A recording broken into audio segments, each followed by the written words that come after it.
Alright guys, thank you for clicking on this video. Let's jump right into it. 5 reasons why I purchased my 2026 Cfmoto 675Ss. Number 1, and I'm sure you guys can guess, it's the price. Compared to every other bike in this class, it's the cheapest one. For a brand new bike, I financed it, and I walked out with a bill of $9,000. I think it was actually less because I put $500 down.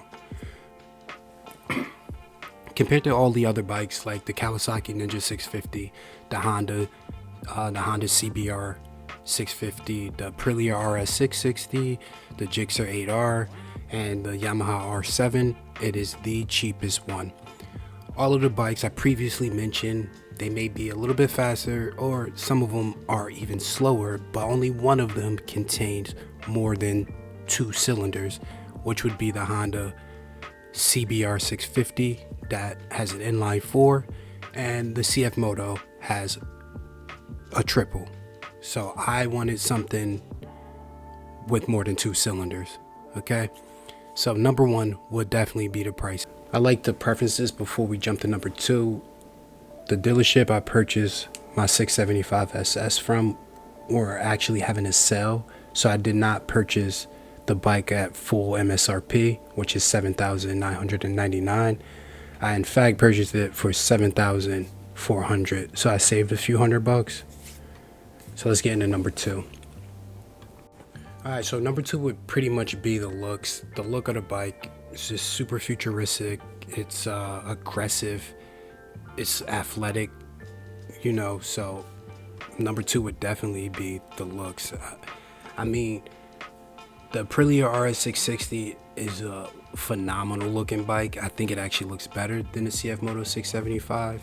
But all the other bikes, like the Gixxer 8R, I like the color scheme of their bikes, like the yellow and the blue, but I don't think it looks better than the Cfmoto. And the Honda CBR 650, I love the red, and in fact I want to wrap my bike in red, but I just think the Cfmoto just pretty much looks way better. I don't know if it's the blue wheels, but I don't know if it's the white color scheme, but I just love the way it looks. It's aggressive, it's modern, so it doesn't look outdated like the bike I had prior, which was a 2015 Ninja 650. That looked super outdated, and I got to the point where I'm like, damn, I actually hate the sound now, and it looks a little bit too bubbly. Like, it wasn't aggressive at all. You know, I definitely had buyer's remorse on purchasing that bike, because I purchased that bike outright, which was like $6,000, I think. But it had really low miles, and everyone told me Kawasaki is a super reliable brand. So I just wanted to get on 2 wheels and like get good, or you know, try to get good at riding. So yeah, I pulled the trigger a little too soon. But number 2 is definitely looks. Engine and performance is number 3. Some might ask, why wouldn't that be reason 1 or 2? Well, because I'm not really chasing high horsepower. I'm not really lusting to do 180 down the highway. So again, I wanted something that was sporty, that was actually like a true sports bike, and I wanted something that was quick, you know, but not so quick, not so fast that I would be afraid to ride it, if that makes any sense. I mean, hopefully it does, but you can go down a list. The Kawasaki Ninja 650 produces 67 horsepower at 8,000 RPM and 48 pound-feet of torque at 6,700 RPM. It weighs 425 pounds with ABS and 423 pounds without ABS. Then you go to the Aprilia RS 660. Parallel twin, produces 100 to 105 horsepower depending on the variant, and it produces 49 pound-feet of torque at 8,500 RPM. It weighs approximately 403 pounds. The Gixxer 8R produces 83 horsepower at 8,500 RPM and 57 pound-feet of torque at 6,800 RPM. and it weighs 452 pounds. So again, the Cfmoto is kind of competing with it, competing with all of these other motorcycle brands. The Honda CBR 650 is the only 4-cylinder on this list. It produces 94 horsepower at 12,000 RPM and 46 pound-feet of torque at 9,500 RPM. And it weighs 465 pounds. So the Yamaha R7, it produces 72 horsepower at 8,750 RPM and 50 pound-feet of torque at 6,500 RPM, and it weighs 417 pounds. Last but not least, and I really think is the beast of them all, is a Cfmoto 675Ss. It's a inline triple, and it produces 95 horsepower at 11,000 RPM and 51 pound-feet of torque at 8,250 RPM. And it really only weighs 429 pounds. So if you compare Cfmoto 675Ss to all the other bikes and the price, the Cfmoto is taking it all. And I'm not saying that it would always be like this, because I'm assuming that the reason why they're so cheap is because they're a newer company. So they have to build, they have to build a rapport with the customers in the United States and wherever they release this bike out. So again, number 3 is engine and performance, man. For the price, you're not beating it. Reason number 4 would be the technology the 675Ss actually comes with. So it comes with that nice TFT display that you can see day or night, no matter how bright, no matter how dark.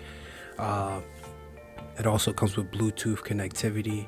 You can download the Cfmoto Ride Sync app, and that app will send notifications to your phone about any important things pertaining to your bike, and I think that's clutch.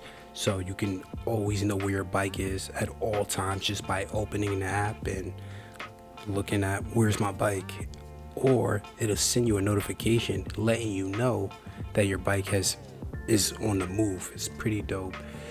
It also comes with traction control, like 2 levels of traction control. I'll be 100% honest, I've only ridden a bike and the highest traction control level, which is 2. I'm not really sure if it actually really makes a difference or not, but again, I'm not confident enough to ride it without it. I mean, again, newer rider, eventually I'll get more comfortable to where I feel like I'm able to do something like that. But again, I just really haven't messed with it. Again, I'm trying to learn the bike, get really familiar and comfortable with the bike. It also comes with a USB-C port that you can plug your phone into while you're riding and your phone is charging. It's pretty dope, man. So as a newer rider, man, the technology that the 675 was offering, it just, again, I didn't see really anything else better. And plus the quick shifter up, I'm assuming this falls into technology. Yeah, the quick shifter up has totally changed my riding experience, like crazy. Like I never want to ride without a quick shifter. All right, so the quick shifter is only up, it's not bi-directional, so you can't quick shift down, but that's really not an issue. But the quick shifting up is phenomenal. Sometimes on a rare occasion it may feel a little janky, but that's on a rare occasion, man. Other than that, I love that thing, and it's really like made my riding experience like 10 times more enjoyable. So number 4 is technology.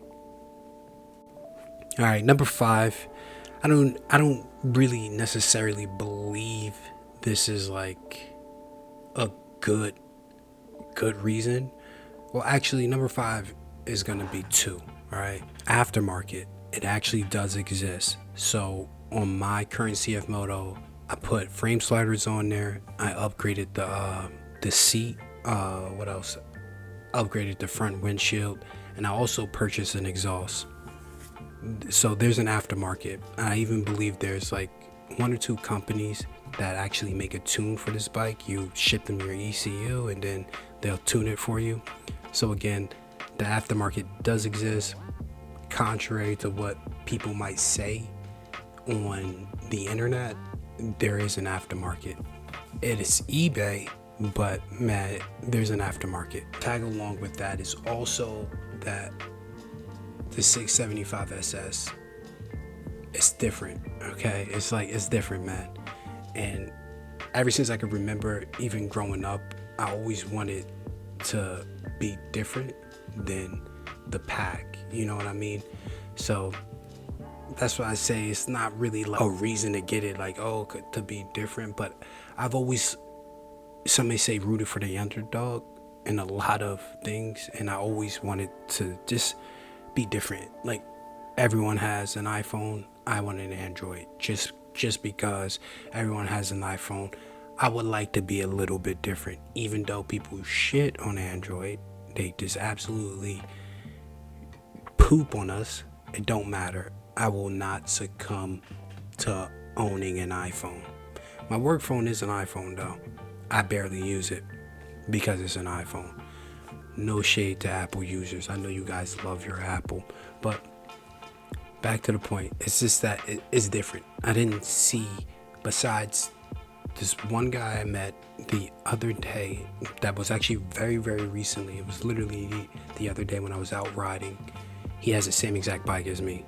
Same color scheme and everything. It is what it is. He had a full exhaust on it. The bike sounded amazing.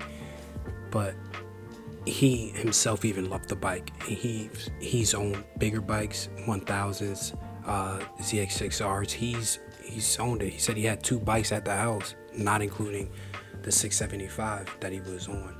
So again, man, I rarely see him. I got stopped at a light by a guy, and he said, yo, the bike sounds dope, man. That's the first time I've ever seen one in person. So again, like, I don't know, man. I like that. Some people may not, because along with that, you also get a bunch of negative comments. Like, I've told people I have a Cfmoto 675Ss, and they're like, oh, I've never heard of that. And then I'm like, oh, it's Chinese. And they smirk. You know, they literally smirk like, oh, it's Chinese, huh? Like, yeah, it is, and I fucking love it. I don't care. So I didn't have an alliance to Kawasaki just because my first ever bike I purchased was a 650. I had no alliance to any motorcycle brand. I just wanted a bike that I enjoy to ride and enjoy to look at. The Cfmoto 675 definitely scratches that itch. Definitely. Like, without a shadow of a doubt, like, I love this bike. So that's all I got for you guys, man. That's my 5 reasons why I purchased a 2026 Cfmoto 675. You guys have a blessed day. Ride safe. I'm out.